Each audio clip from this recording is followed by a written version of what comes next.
So I am now at a different location. So let's try this again.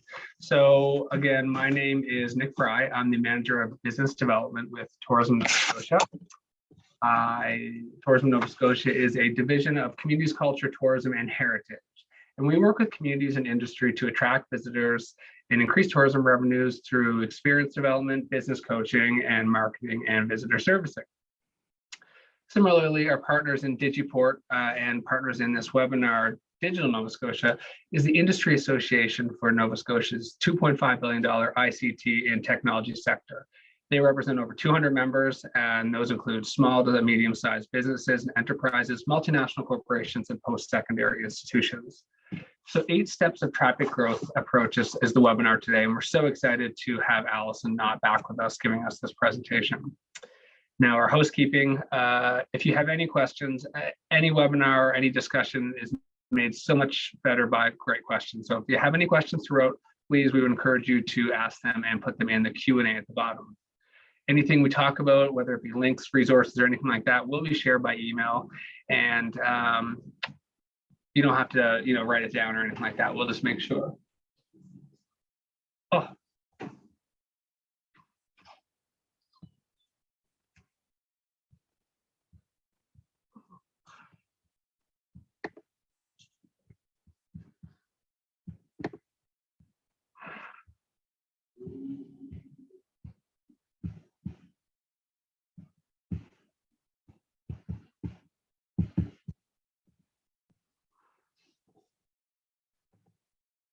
Okay, this has just been a great start to our presentation. So I apologize, we've had some technical difficulties. So let's start over. If you've already heard my beginning, you can just tune out for a sec, but my name is Nick Fry. I'm the manager of business development with Tourism Nova Scotia, and thank you for joining us for 8 steps of traffic growth approach with Allison Knott. Today is Thursday, March 24th, and we're so happy you could be here to join us. Just a bit of housekeeping. Any great discussion will always come with some really great questions. So we would encourage you throughout this webinar to ask some really good questions. If anything pops into your mind, ask away in the Q&A at the bottom.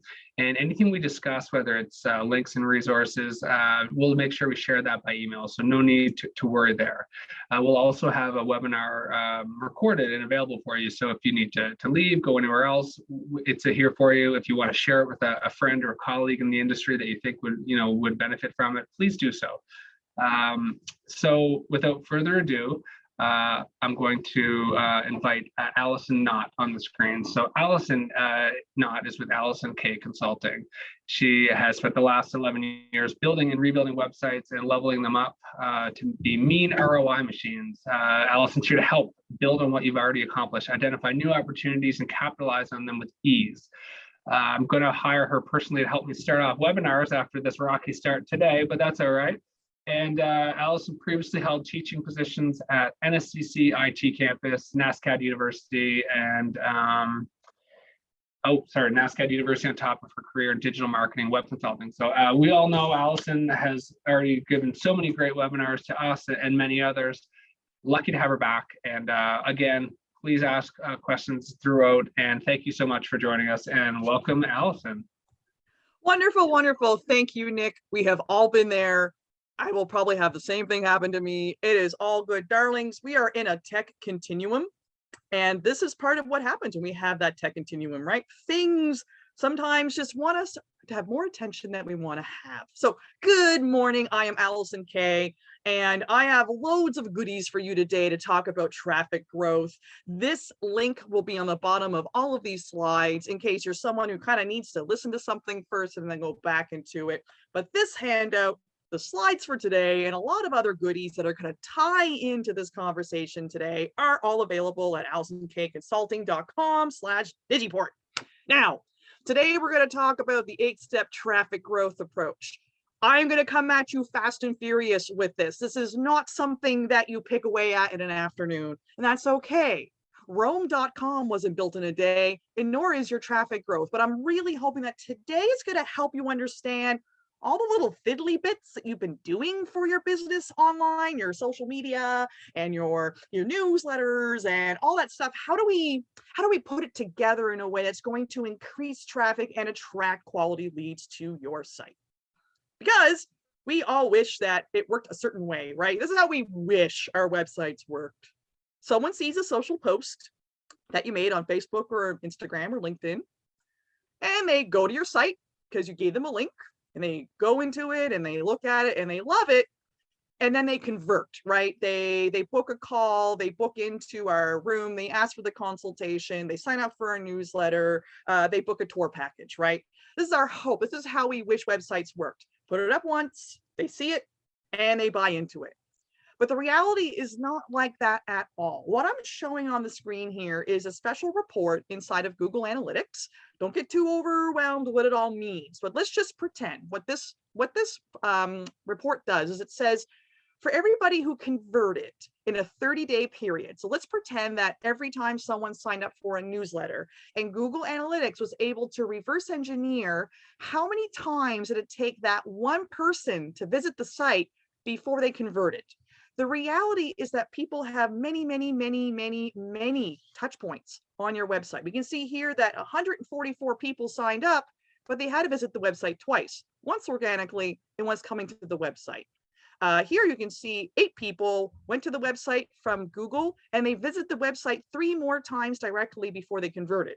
And then we get a lot of this stuff down here, right? On number 8, they visited the website 3 times. Then they came back to the website through a different website 4 times, went back and visited the website again another 2 times. Then they found them through Google search, and then they went directly 2 more times. So a ton of touch points before people convert. And this is the reality. Think of your own way you operate, right? You don't wake up one day and decide, I'm going to book a trip to such and such a place. You do, but you might have some thoughts about it, or you might see an ad, or you might see a post on Facebook, but you're not necessarily going to get out your credit card right then and there and go ahead and book your stay. So the idea with my 8-step approach is to get you thinking more about the realities of how people convert on websites and how we can use stuff you've already made to attract them in. So to reduce how much work you have, but having more of a strategy about it. So in this link down below, there is a handout that is in tandem to this. So this presentation walks through the steps, and then the handout is sort of like your handy little cheat sheet about it. So I'm going to go through those steps now. So I want us to stop thinking a little bit about just the sale, right? Getting the booking, getting the tour to log in, and all that good stuff. I want to think a little bit more of how can we be helpful and attract the curious to our sites using what we already have so that we can increase that traffic. So the first step is to choose a topic. And a topic could be something very specific about, maybe there's FAQs or requests that you often get from guests or clients, something you're asked a lot about and you and your staff are very knowledgeable about. Might not necessarily be about, let's say, your B&B, but maybe it's about the area in which your B&B is situated. Or maybe you want to think about a topic that is tangential to something special about your business. So maybe you have an amazing vegan restaurant and you want to talk about foraging as part of that system, right? Or maybe that you have service providers or vendors or other folk that you partner with, and you often ruminate on an idea and you'd want to explore it a little bit in your brand. So choose a topic that you think is going to be very interesting to your ideal guests and clients. And then you want to reuse, if possible, content you already created around that topic, so you're not starting from scratch. So that can be things like if you're at a trade show or you have brochures in your establishment, that there's content in there that you can repurpose into social media and into newsletters.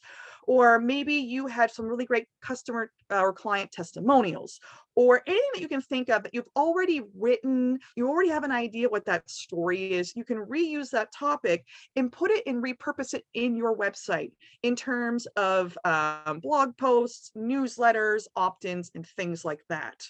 And as well, you can't exist in a bubble online when it comes to these topics. More than likely, there are other websites, your contemporaries, I don't like to say competition, contemporaries out there may have published similar content. So it's really important to go and research when we talk about foraging mushrooms in Nova Scotia, what other websites are already out there and how are they talking about this? And you might notice, my goodness, they don't have a single photo of these mushrooms. And we actually have great photography of our chef using them in their kitchen, right? So you want to research similar content and adapt or improve what's out there so that people are going to begin to understand your brand, your business, what you offer as being part of the thing that is interesting to them. And we're going to take this topic and we're going to slice and dice it up all over the web for yourself. So the question I want you to think about when you're looking at step one of a traffic growth approach is, what can we talk about that will garner the interest of prospective guests or clients? This is sometimes beyond just the, we want to get a B&B in Cape Breton, or we want to go on a kayak trip, right? Are there other topics that you can begin to educate people and bring them in either just before they're ready or thinking about doing the kind of business you want to do, or maybe it's off season and you want to be top of mind for them between the seasons that you're actually open and offering your services.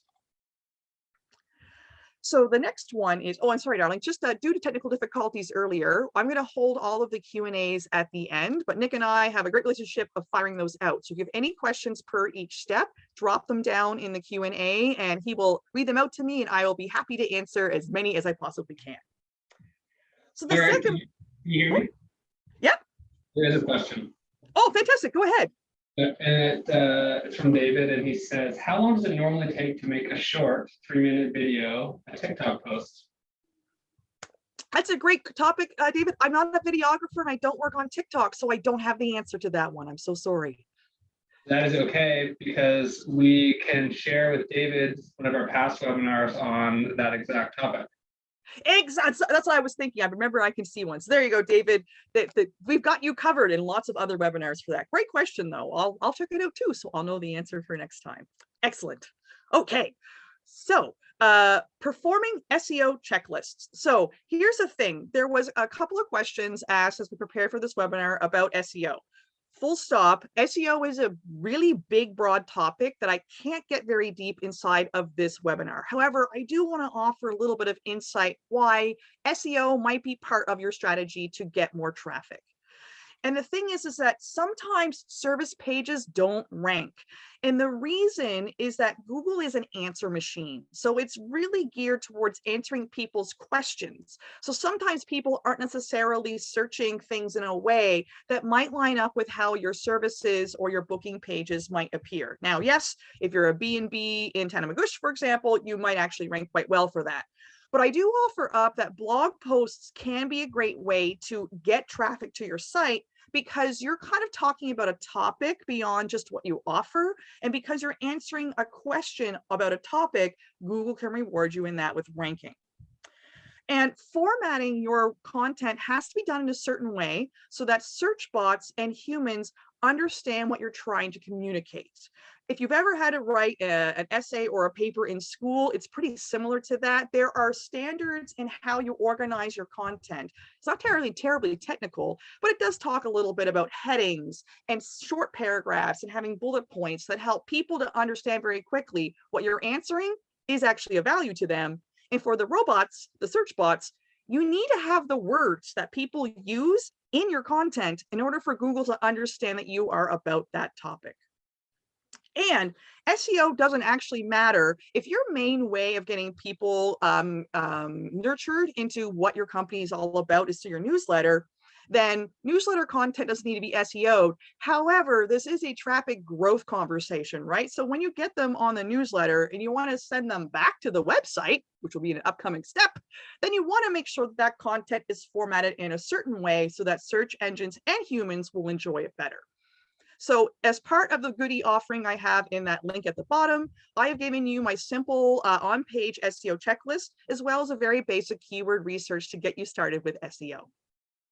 So from an SEO perspective, the question you have to ask is, if we truly want organic traffic, and I'm going to underline this, not every business needs to be incredibly successful with SEO. SEO is a certain kind of traffic, right? If we truly want organic traffic, what unique questions are prospects asking that we can answer? So Nick, are there any questions about SEO before? I could probably take one or two from this topic. Let me just check. Again, I would encourage anyone to ask any questions around this topic. Let's just see. Nope, nothing yet. So you're just Okay. mesmerizing everyone with your information. And again, anything pops up, and even if you think of it later today, just pop us an email and we'll get it over to Allison as well. Oh, awesome. Yes, I love being an answer machine. It's like my favorite thing. This 13-year-old me knew if you know, how geeky I was in the internet, I would end up being professionally paid to be an answer machine. I love it. Oh, Excellent. just wait. Just wait. Good question. So here it is. Is there any benefit of sending someone directly to your home page, or do you want to steer them to a certain page? Looking at my Google Analytics report, we see a lot of traffic on our homepage and are just curious.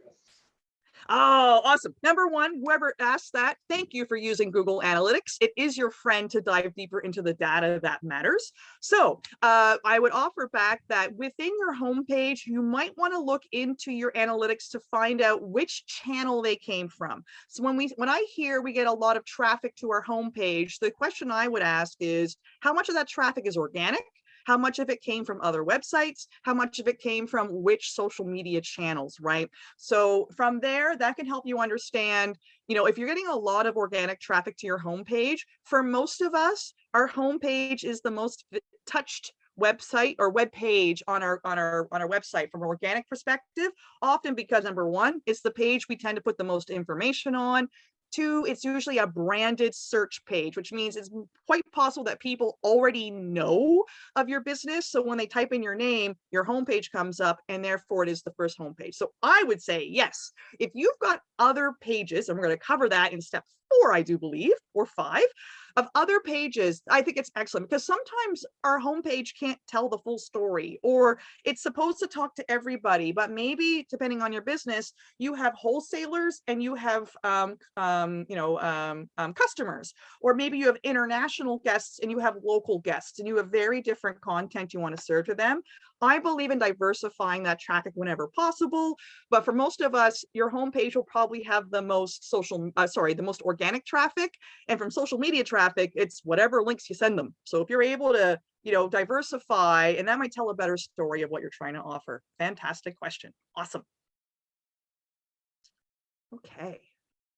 So I am a firm believer in creating newsletters. And the reason is that allows you to have a consensual conversation with prospects and clients and guests on your terms, not when they might decide to hop on your website, not when they might decide to go on TikTok or LinkedIn, but when you're ready to have a conversation. So for those of you that have newsletters, something to think about is, how can we grow your newsletter list? How can we grow how many more people that we can talk about? And how can we know that what they want is of a particular kind of topic? So thinking back to the topic at hand that you want to cover, you should create an opt-in that attracts them into this topic.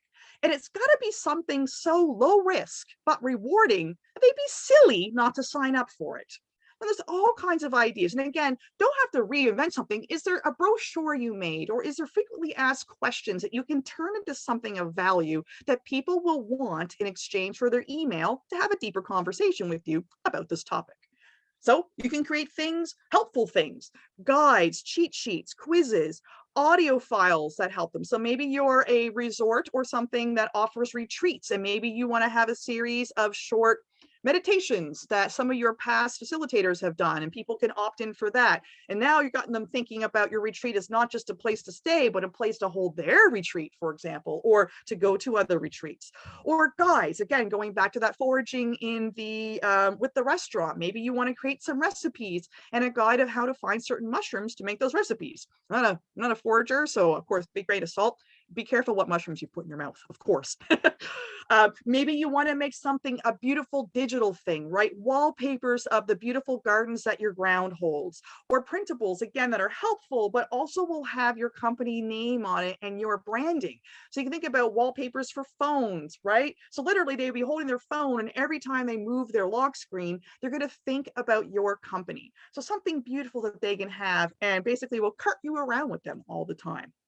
Or maybe something more informational. So again, maybe you're going after, you want to book more retreats at your space, or maybe you want to bring in more folk to workshops that you have. Maybe you have case studies or one pagers or reports. Again, see how we have a topic, we have a nugget, but maybe you want to give your guests a certain kind of content, and then you want to give your vendors a certain kind of content, right? To build this rapport with them.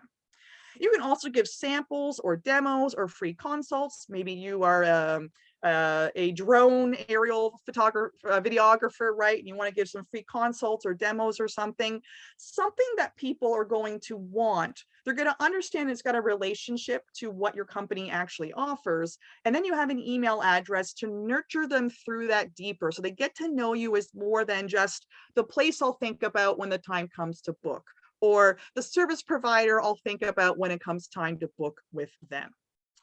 What I want you to avoid is sign up for upcoming events. That doesn't mean nothing. And honestly, if you need to at least articulate like what kind of upcoming events you have. But if you have at the bottom of your website just a banner that says sign up for our newsletter for upcoming events, and wonder why you don't have a lot of people on your newsletter list, because that doesn't really give me a lot of value. And humans have a great tick about them where they will do anything possible to just say no. So they'll go, well, I don't know what those upcoming events are, so I won't bother signing up for that. So you want to create something that is going to be really low risk but rewarding, so they get excited and they want to opt into it. So the question you need to ask yourself when you are trying to develop an opt-in for your newsletter is, are we doing our best to deliver something of value to the curious that come onto our website? Nick, are there any questions regarding opt-ins? Well, yeah, there are. I'm not sure. Sometimes when you answer a question, like then it'll probably encourage someone else to or get them to think about it. So Ashley actually said you were their GDAP digital service provider, so you had them all set up for analytics. Ashley had a bot, so that's Hi, Ashley. a little follow up there. And then Heather had said, would you mind defining many terms such as SEO and organic as you speak of them, because some of us aren't as familiar. Sure. So SEO stands for search engine optimization. And that means when someone goes on Google, when you go on Google and you type something in, results come up. You can't pay for those results. So we call them organic, because you would have hopefully created, the people that you see in the search results would have organized their content. And there's other points in place, of course, that Google says when you're searching for kayak trips in Nova Scotia, these websites, to Google's best knowledge, because of the way it's been formatted and all kinds of other things in place, that's what it serves it up. So search engine optimization is traffic that comes to your site that you don't have to push. You published once, and as time goes on, people come across your content when that happens. What was the other term, Nick? Sorry. The other missing term? It was organic. And organic. So organic, like I said, yeah. So organic basically means you can't pay for it. The people on their own time, they woke up one morning and they were like, I'm really interested in bird watching in the Highlands of Cape Breton. And they Google that, and someone has a bird watching website about that, and they get the traffic. They got organic traffic. Organically, they didn't pay for it. You didn't ask anyone. Organically, that traffic arrived to your site. Awesome. Yes, it's a wide scope for this. So this presentation is about a whole whack of different things. So some people are going to have stronger inferences or touch points with some of these steps. You don't have to do them all. My goal here today is to get you thinking about how to rework what you have and flow it through a system that's going to help you increase your traffic. Okay. So we're going to have them opt in to your email, right? So something that often happens, I did this myself when I first started out, is I would get an email address, but I had no follow-up.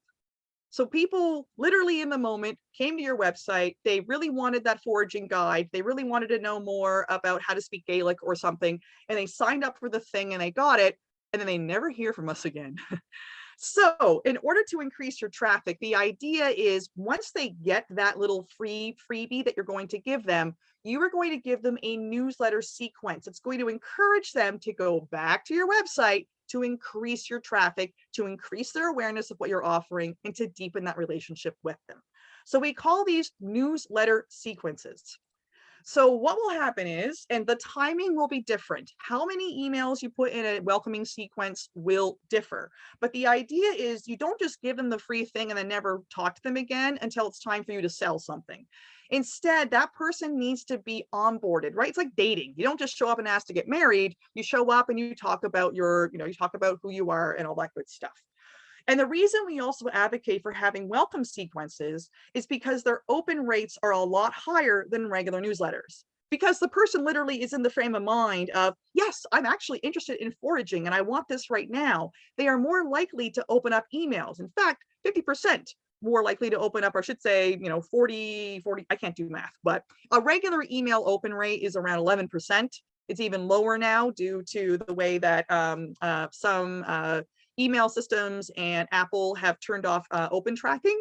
But a welcome sequence, you're getting them when they literally have told you, I am excited about this thing. So in your email sequence, you start off with an immediate email that just says a really quick welcome and gives them a link to the thing they have.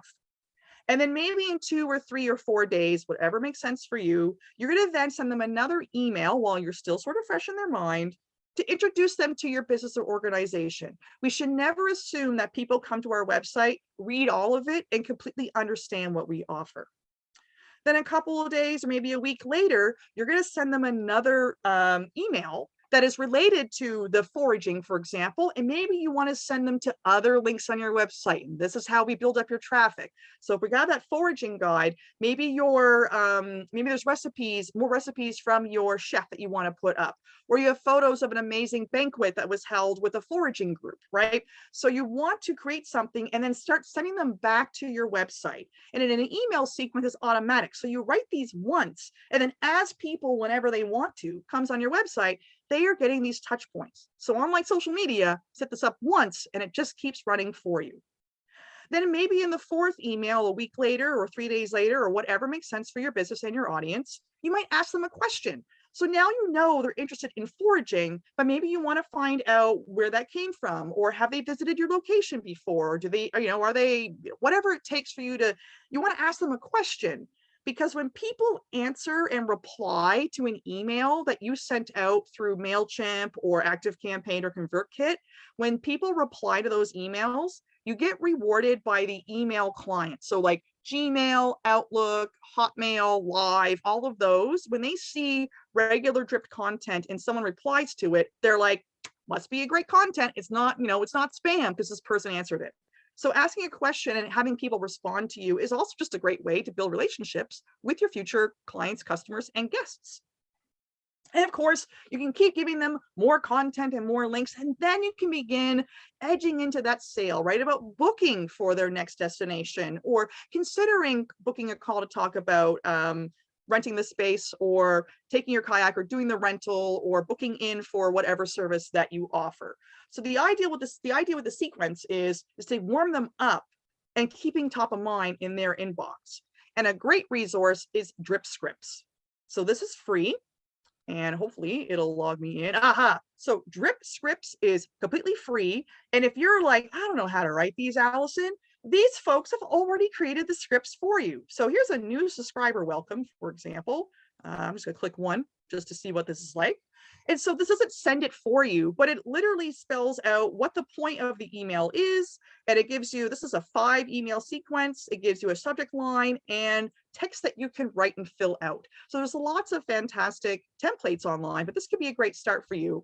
And Drip Scripts have all kinds for products, webinars, invites. There's all kinds in here beyond what I have on the screen. So they are a fantastic resource when it comes to offering that up.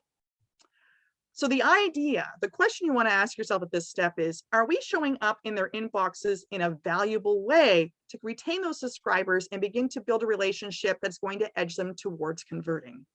Nick, are there any questions regarding that newsletter sequence?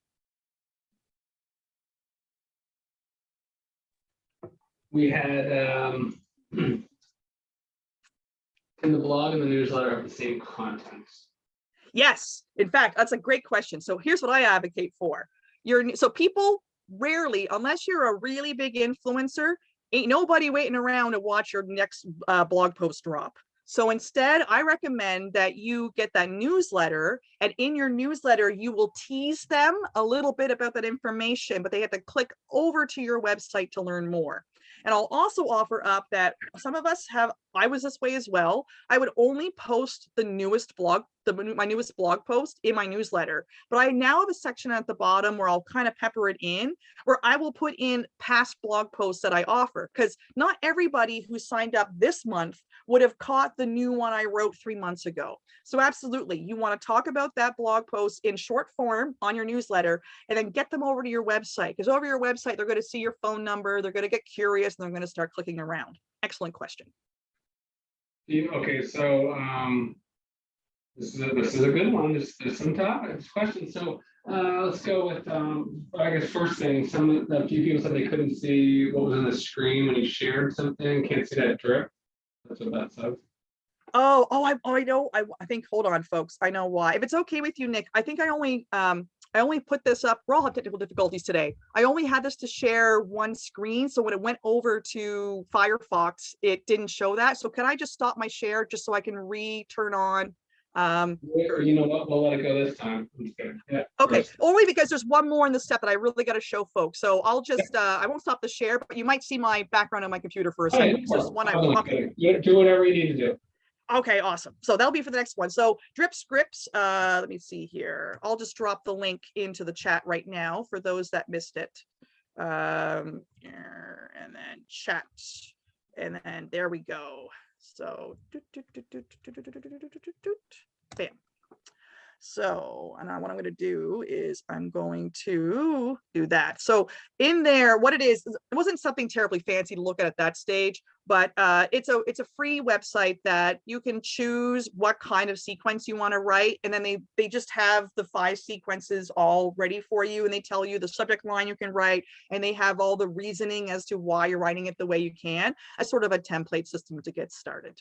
So thank you so much for letting me know that. Any other questions regarding the newsletter sequence before I move on? And I'll make sure the next step, I will switch it up so you can see my external information. Yeah, somebody said they don't see the link, but we'll, somebody on the panelist link will share that out. The question, what are the implications for the opt-out for customers? Oh, what's the question again? What are the implications? Where did it go? Oh, what are your implications for the opt-out for customers? I don't think I quite understand. I mean, in any, as per Castle law rules, that's the anti-spam legislation of Canada, any newsletter you send, you have to have at the bottom a way for them to unsubscribe. So that's how I'm gonna interpret that question. Yeah. So Bernadette, if you need more clarification, we are here, and we being Allison. Okay, Anne Marie says, I choose a specific topic for each newsletter. Of my most recent website pages. Awesome. Okay, so she's just given kind of what's working for her, I think. What are the rules that you have to apply for giving people the opportunity to opt out? I think you just covered that. One new message. This is a hot topic. And that's what you wanted to know. Are there samples of opt-out scenarios? I would say go in every single email in your inbox, but Allison. Yeah, so opting out at the bottom, it's unsubscribe. Also, for the more advanced in the group, I recently launched an SEO course, and I let the people in my list know. But at the beginning of my email, I said, if you do not want to listen to this special offer that I have, but you want to stay on my list, click this link. So I had some people who were like, I really like what you offer, Allison, but I'm not interested in this special offer you have. And in my email system called Active Campaign, when they clicked the link, it gave them a tag. So when I sent future emails about that offer only, I have it set up that says, do not send those kinds of emails to people with that particular tag. So you can either, so from a basic opt-out, people at the bottom, you have to have per Castle your a physical address, and you have to have a link that will actually literally unsubscribe them, remove them from your list. And then for those of us who are more advanced or have more advanced options, you can also do some automation in your email system where maybe people don't necessarily want to be talking, they don't want to hear about that topic, but they want to stay on your list, and you can set up something to do that. Those are the baselines for that. So I also had a quick follow-up. Are you one of the digital service providers that signed up for the one-on-ones? Hmm. I am, yes. So Digiport, which is the kind of central location for all of the digital programming that we offer in partnership with Digital Nova Scotia. We'll share out the link later, but essentially you can sign up for one of many digital service providers. Allison's one of them, and you can have a one-on-one session to describe maybe a challenge you're having or something you need help with, and then Allison can give you either the assistance or the start to assist you based on how much time it takes. So I would encourage anyone that has any follow-ups beyond, just simple questions, but if they really want to dive into it, just to sign up for a one-on-one with Allison. Excellent. Yes, that's great for getting down to the nitty gritties of what your particular industry needs and who you're talking to. So absolutely, Nick, thank you so much for bringing that up. Just in the interest of time, I still have 4 more. If it's okay, I'm going to move on to the next one. I do want to respect everyone's time today for these. And I want to make sure you get to see SparkToro before I leave today. So the question, of course, is, we already covered that. So something I don't want you to miss is creating newsletter locations. And this is written down in that handout, but something happens is people just sort of stuff their newsletter sign up at the bottom of their homepage, and that's it. And then they wonder why they're not getting a lot of people signing up for their newsletter. So you want to make sure that, of course, you do have that newsletter sign up available on your homepage, but you also want to have a page dedicated to just the newsletter alone. So that when you are promoting this on social media, you're not sending people, sign up for our newsletter, but you send them to your homepage and they have to go through everything to try to find it, right? You want to make sure that your homepage, that your newsletter has its own page. And if you have different lists that they can opt into different lists if they want, that page for your newsletter should include how often they're going to hear from you and what they can expect, right? The more you can clarify for people, the less objection they're going to have. And for those little opt-in, those freebies we talked about, you want to have a page dedicated just for them. Don't assume that people will go to your homepage or a blog post and find it on a sidebar. Make sure you have a page that just talks about this free thing that you have. And again, so when you promote it on social media and other ways, that it'll be right there. They can just focus on that content at hand. And depending on your design, you may want to put it on relevant sidebars, footers, or pages and posts to sign up for it. You might not want to put it everywhere. Maybe you have some content that would not make sense to put up, that foraging guide, for example. But the more locations you have, the better. And of course, you want to have a thank you page that redirects them. So when they do opt in, don't just have a little form that clears and says, you're in. Send them to a page that thanks them so they can know and explain to them what are the next steps. How are they going to get this opt in? What should they do next? Is there anything else they should know about your company while they're on that page? And for the next level of this, you want to create a destination goal in Google Analytics using the URL of your thank you page. This way, you'll be able to reverse engineer. You saw that big chart I had, that colorful one in the beginning, where it was like how many people came before they converted. You can't access that information unless you have a goal set up. And a goal is a way in Google Analytics to say, Google, I want you to tell me when someone lands on this homepage or this page, because it has value to me. And in this case, we want to know when people sign up for our newsletter. And when we have a goal, we can reverse engineer where they came from so we can make informed decisions. If you're looking at me going, well, Allison, I'm not really sure what a Google Analytics goal is, part of that link at the bottom has my Google Analytics universal cheat code, my cheat sheets to help you understand how to build that. So the question we want to ask, especially when we're trying to build up our newsletter list, is, are we doing our best to make it as easy as possible for people to sign up? And any questions regarding that? It's kind of similar to the newsletter piece, but I just want to make sure that you're putting it all over your website so people have better chances of signing up. Nick, any questions around that? Just a whole bunch of messages about how awesome it is to work with Allison. So somebody said they're going to book a one-on-one, and then Ashley said that really helped working with you. Awesome. So let me just see, do you need a special program for the opt-out options? And my follow-up to that, Bernadette, it's a great question, is I'm assuming if you're with MailChimp or whatever newsletter platform, that this is all built in since it's a lot, but maybe you can elaborate on that.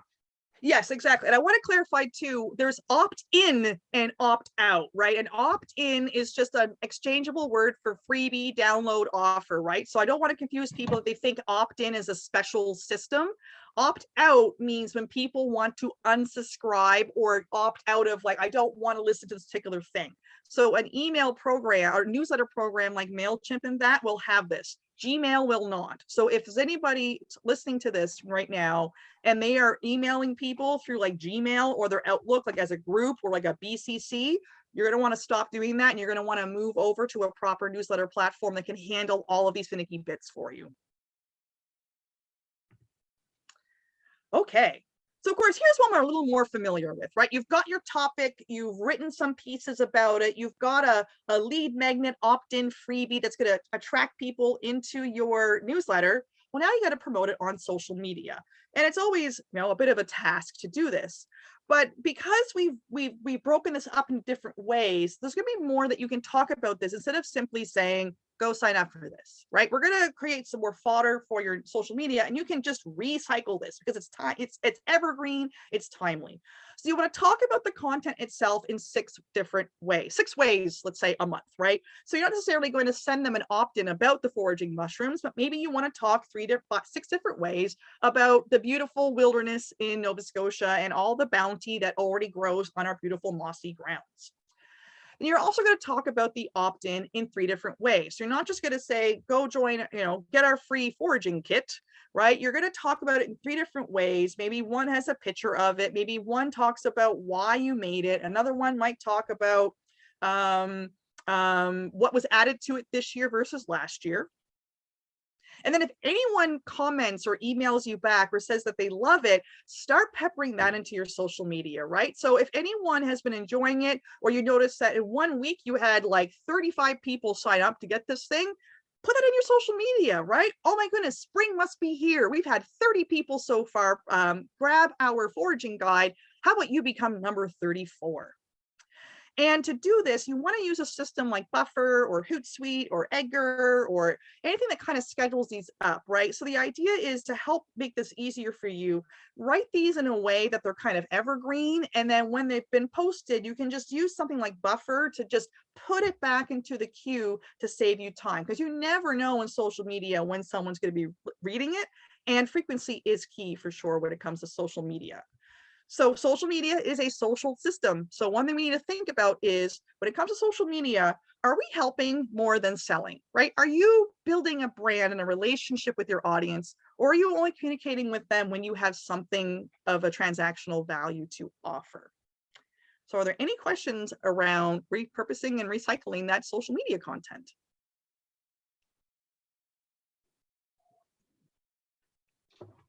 You may have covered this, but it never hurts to reach back. So what are some good newsletter platforms? What are good newsletter platforms? The ones you can't afford. I'm just gonna be plain and simple about that. Just say whatever else it tells us here, we'll share that in the follow-up email. So you don't have to, like, this is where I would say you don't have to feverishly write down everything she says, because you can always watch it again, or we'll send you the email for the specific links anyway.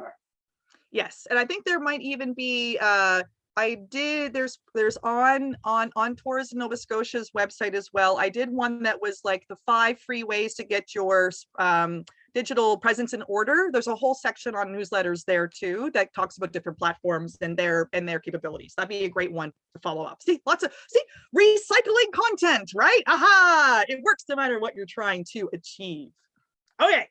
So here's the one that I'm going to stop my share momentarily just so you can see the power of this.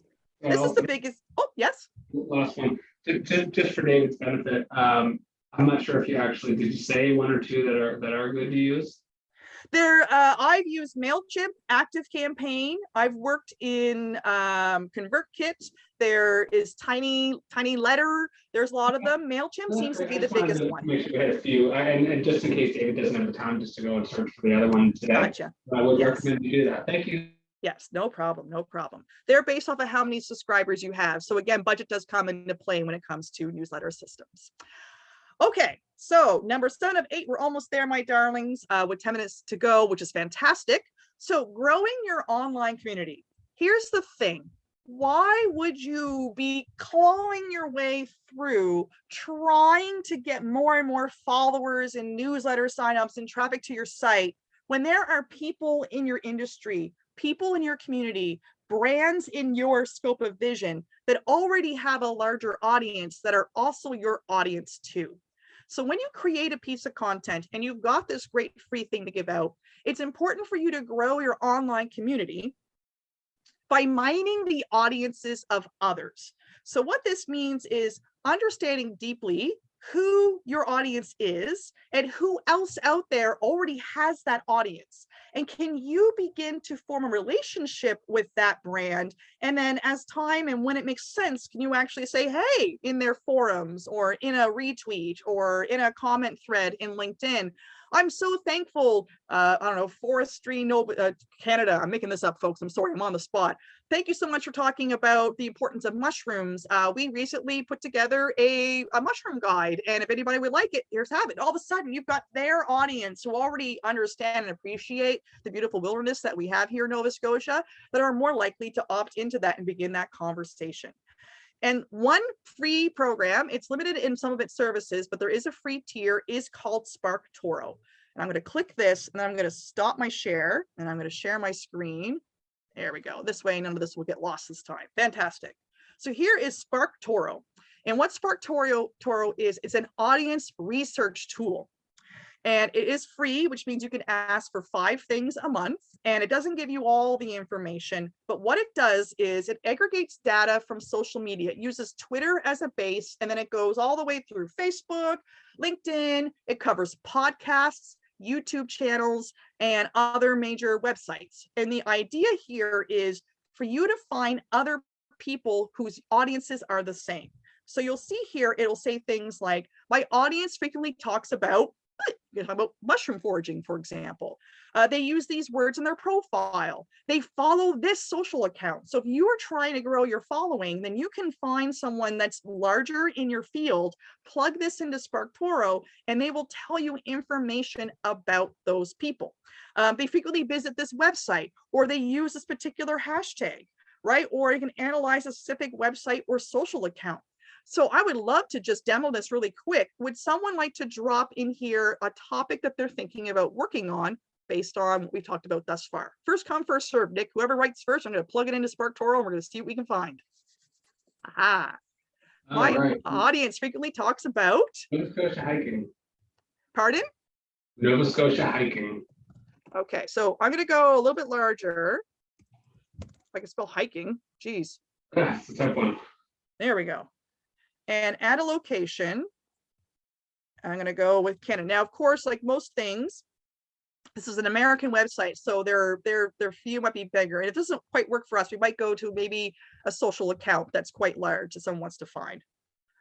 So it's going to run its thing. And you can see here that it gives you textual insights, demographics, websites, podcasts. So let me see here. Top hashtags used: adventure, Canada 150, frequently used phrases. There's a lot of British Columbia in here. There's some mortgage rates, which might be a little bit of a flicky one. So of course, this takes some time, right? It's not a perfect magic 8-ball, but you'll see here, like, here's who they follow, right? They follow Destination BC. So you might want to go over there and find out, how are they talking about hiking? And are they doing something that I should be doing as well?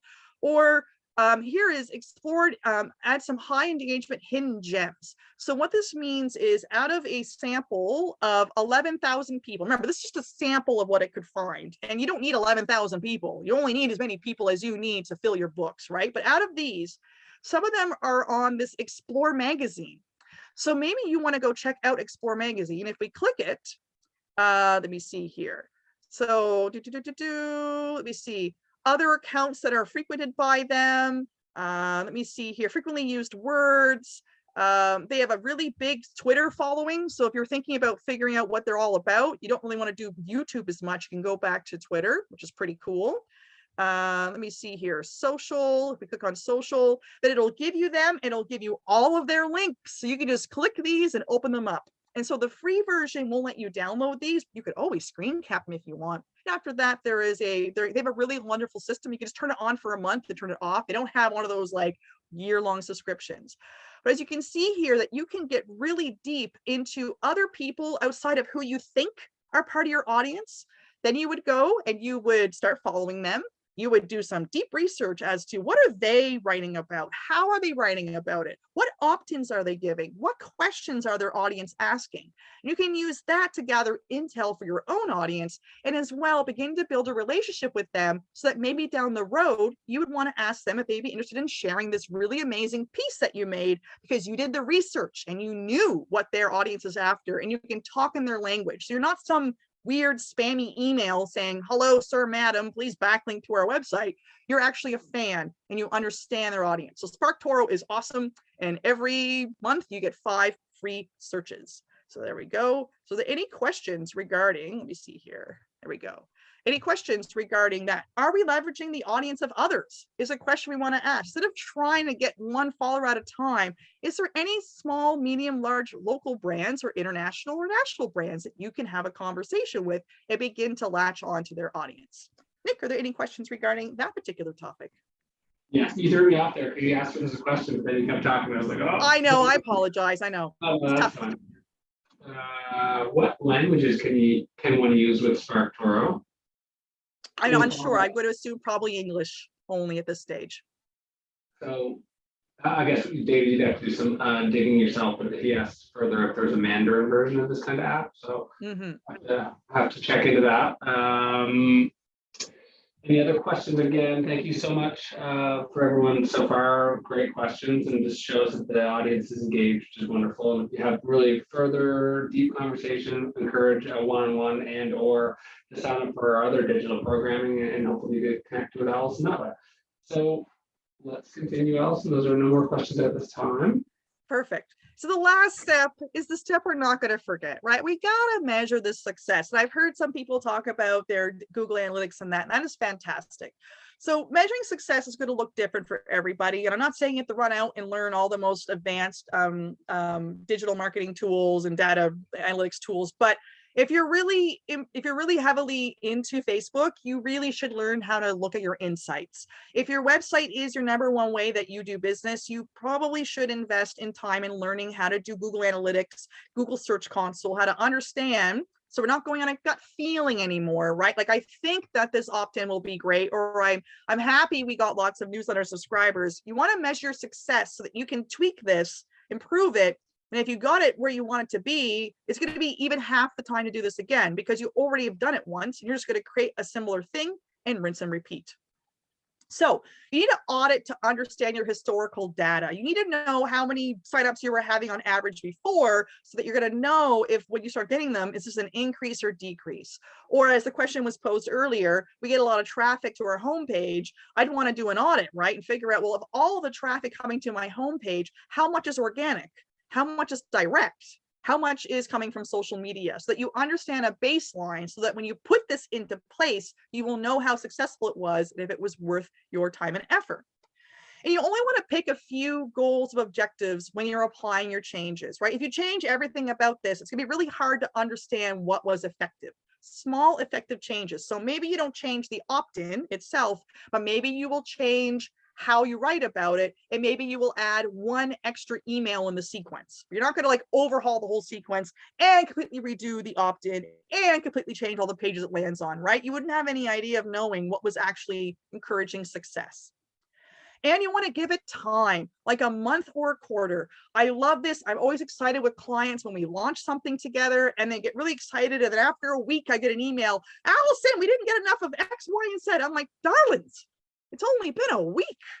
Give it a month, give it a quarter, give whatever makes sense for people to begin to understand this. Again, Rome.com wasn't built overnight, and nor will be this traffic growth. It doesn't go from 0 to 9,000% growth. It's more like 5% over 2 months or 10% over 2 months, depending on what you're doing.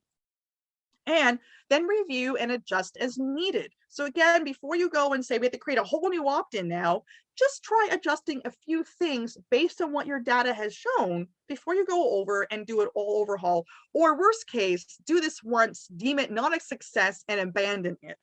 Part of it is measuring your success and to give it time. Anything in business worth doing once is worth doing twice. So when you say to ourselves, we want more traffic, I want to have you ask the question, what if you said instead, we want to increase our organic search traffic by 15% over 6 months. Way more obtainable. We want more traffic doesn't really mean much, right? Instead, we have increase your what? Organic search traffic by how much? 15%. And how long do we have to do this? We got 6 months to do this, right? We have all kinds of, depending on the way you operate, it's your off season, your on season, that might make more sense.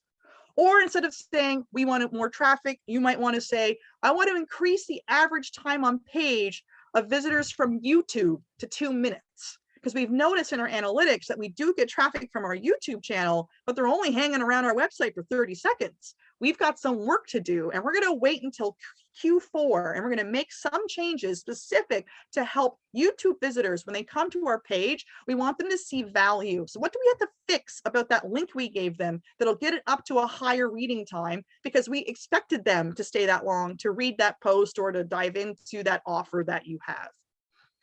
Or you might want to say that you want more traffic.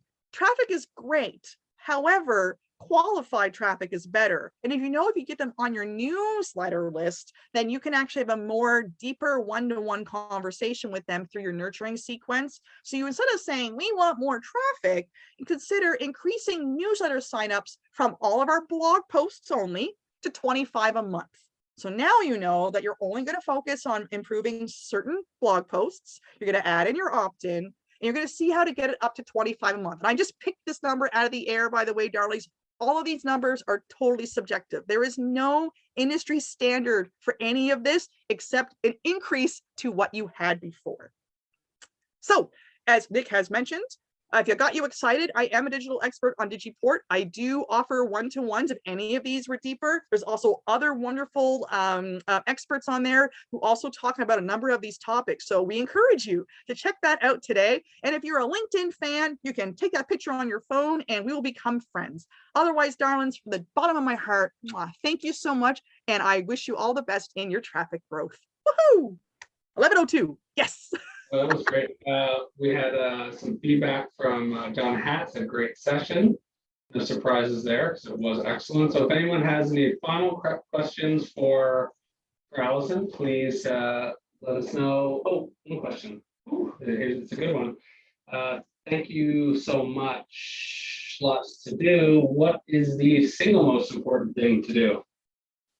The first step is you need to know what you're going to talk about, because from there all else follows, right? Because if you need to know what is a topic that you can reach out to your audience about, because that's going to inform how long it's going to take you to write it, how much of a, do you need a newsletter list? But you have to start with that nugget, right? What is going to get people excited? Because if not, we get really stuck in the tactics and we end up with a really lackluster product. So you need to understand what topic is going to be of interest to your audience, and from there, follow the steps. Perfect. Let me just see, just a lot of, what kind of time commitment are we looking at? Again, it will come down to how much content you already have done. Do you have a newsletter system set up in place? Do you have an opt-in at the ready? So the one thing is that I understand that this looks very overwhelming for people, but the idea is like, when you build a storefront, it takes a while to build the building, right? And to put the paint up and to get all the merchandise in there, but then the store build is done. We wouldn't say, well, don't bother building a store or building your lodge because it's going to take 2 years to build it. But once it's built, it's done. So for this, for some people, it might take them about a month, start to finish, to get this all in order, because they already have a website, they know how to update their content, they have a newsletter system, but they haven't really put it all into place. But once you're done, this runs automatically, right? So people are on your website anyways, and they're going to start seeing this opt-in. And because they signed up for, or you set up an email sequence, you wrote it once, but your email system is doing that automatically for you. The one thing I would say is that audience research, do not go find a new brand to follow and then start pinging them about your stuff within the first week.